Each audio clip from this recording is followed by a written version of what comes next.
PR পদ্ধতিতে নির্বাচন না হলে কঠোর আন্দোলনের হুঁশিয়ারি দিয়েছে বাংলাদেশ জামায়াতে ইসলামী। সেই সাথে জুলাই জাতীয় সনদের ভিত্তিতে ফেব্রুয়ারিতে নির্বাচন আয়োজন, জাতীয় নির্বাচনে পিআর পদ্ধতি চালু, লেভেল প্লেয়িং ফিল্ড নিশ্চিত, গণহত্যা ও দুর্নীতির বিচার, জাতীয় পার্টি ও ১৪ দলের কার্যক্রম নিষিদ্ধ করা সহ ৫ দফা দাবি করেন। এসব দাবিতে দলটি ৩ দফার বিক্ষোভ কর্মসূচিও ঘোষণা করেছে।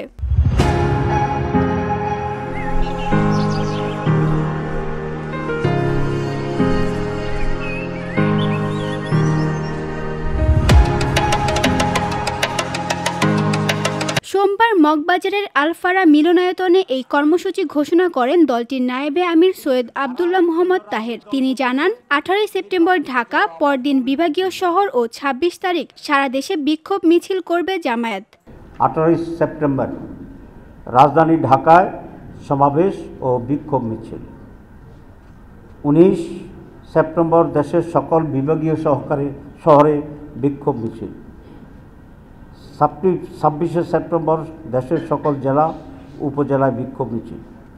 এসব কর্মসূচি বাস্তবায়নের মাধ্যমে জনগণের দাবি আদায়ের লক্ষ্যে ঐক্যবদ্ধ হওয়ার জন্য আমরা দেশবাসীর প্রতি উদাত্ত আহ্বান জানাচ্ছি। তিনি আরও বলেন, জুলাই সনদের আইনি ভিত্তি ছাড়া গণ অভ্যুত্থান ব্যর্থতার পর্যবসিত হতে পারে। এই একই দাবিতে অনেক দলই আন্দোলনে নামতে পারে বলে উল্লেখ করলেও সেটিকে এখনই আন্দোলন বলতে রাজি নন মোহাম্মদ তাহের। এই কর্মসূচির বিষয়ে জুলাইয়ের চেতনায় বিশ্বাসী দলগুলোর সাথে আলোচনা চলছে বলেও জানান জামায়াতে ইসলামীর এই নেতা।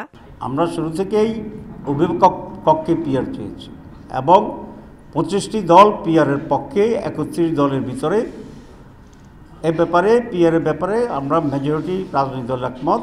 একটু ডিফারেন্স হচ্ছে এই ২৫ দলের ভিতরে যারা ঐক্য কমিশনে অংশগ্রহণ করেছিল ৩১টি দল, অনেকেই আপার হাউসে পিআর চেয়েছেন। আমরা এবং আরও কিছু দল দুই কক্ষেই পিআর চেয়েছি, আপারের লোয়ার। কিন্তু পিআরের ব্যাপারে ২৫টি দলই একমত।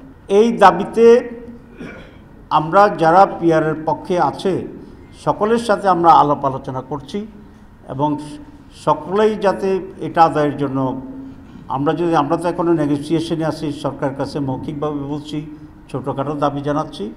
যদি সরকার এই বিষয়ে কোনো সিদ্ধান্ত গ্রহণ না করে, আলাপ আলোচনার জন্য আমাদের আহ্বান না করে, তাহলে ধীরে ধীরে আমরা জনগণের পক্ষ হইয়া ময়দানে এটার প্রতিনিধিত্ব করব, কত মানুষ এটা চায় সেভাবে আমি কর্মসূচি নিচ্ছি আস্তে আস্তে।